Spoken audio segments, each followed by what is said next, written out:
Whew, pretty eventful day yesterday, huh? Paimon wonders how things are doing now. Let's go ask the chief!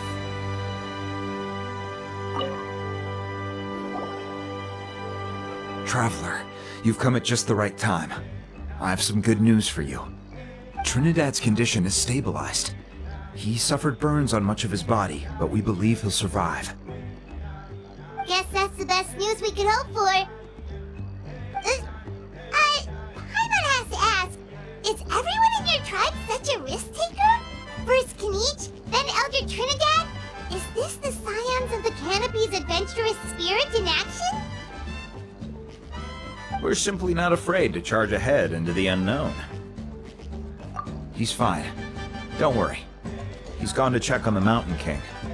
Something most mysterious has happened.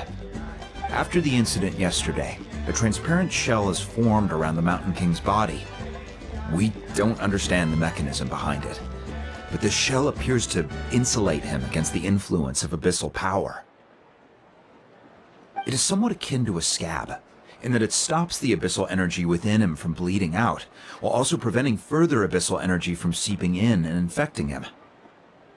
We've never seen anything like it. The tribe's most senior elders believe it was caused when he was burned by the sacred flame, similar to the way burned wood becomes charcoal. I think their theory makes sense. After all, we've never thrown the Mountain King directly into the sacred flame before. Wow. So it's made a barrier against abyssal energy? That's a good thing, right? It's practically a miracle from what we've seen of it so far. It means that the Mountain King's level of abyssal energy is now stable. No longer will we need to perform an annual cleansing ceremony. Wow, that's amazing! I know what you're thinking. The young people in the tribe are already speculating that yesterday's ceremony was a Turnfire night like none other in our history. Because you and Kinich, you summoned and that fire is what saved the Mountain King. Whoa, so that was the real Turnfire? I may be the chief of this tribe, but I've only ever known the Turnfire as a concept in our legends. If anyone can answer it, I suspect it would be the bearer of the Malibo name. He is in the Mountain King's cave as we speak. Ah, so Kinich then. Why don't we go see how he's doing?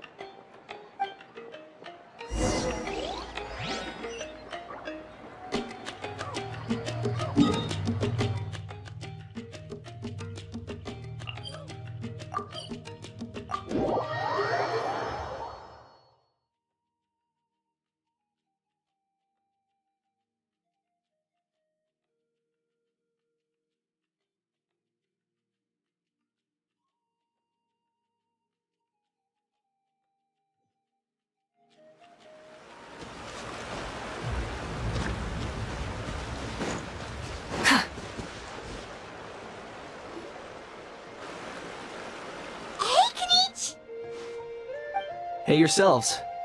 You two doing okay after yesterday? We were gonna ask you the same question. You scared Paimon half to death when you rushed into the fire. Sorry. I couldn't just stand and watch the Mountain King get burned alive. So you thought you'd try and extinguish the sacred flame with Dendro?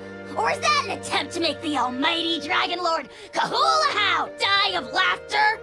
The sacred flame only possesses a fraction of the Pyro Archon's power. It's not as if I was fighting the Pyro Archon herself.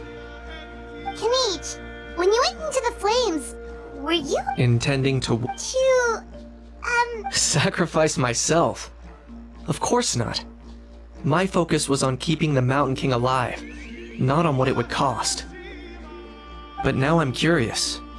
What made you— Well, because everyone's saying, and Ponche's theory was that summoning the Turnfire is a So you've heard that rumor I'm afraid I can't say for sure. What happened— Well, even if you don't know, there's probably no one in the world who does. What I would say is, if that really was the power of the Turnfire, I'd sooner believe that the Mountain King summoned it himself. The Mountain King? Then, what price did he pay? The core meaning of price is not atonement or compensation, but what you're willing to give up in order to obtain what you want. It's easy to die for your sins. Much harder to live with the guilt and keep on going. In the end, the Mountain King chose the latter option. For Burkina, and for the tribe. That's the price he paid. Alright, so how is the Mountain King doing now? Health-wise, there's nothing to worry about. He'll enter a fighting stance whenever we set foot in his territory. But his attacks are gentler now, and not as crazed as before. Like he said yesterday, he just intends to be a sparring partner for people to practice with. Yeah, I tried communicating with him again, but he didn't respond. We dare say that Locust King has well and truly lost its mind. The lights are on, but nobody is home. Its body remains fighting fit thanks to the perverse power of the Abyss, but time has been less kind to its soul. It was ground to a pulp long ago. But we saw That was merely one last burst of brain activity before it croaked. As you humans would say, it went out with a bang. Oh, come on! Stop being such a doomer! Paimon bets the Mountain King has finally let go. That's why he doesn't have time to chat with us. Well, at least it means my fellow tribespeople. Yeah, that's right. You caught Ed. But he ended up being completely useless. That's on him. It's not your fault. Friends? But you're so promise me. For you?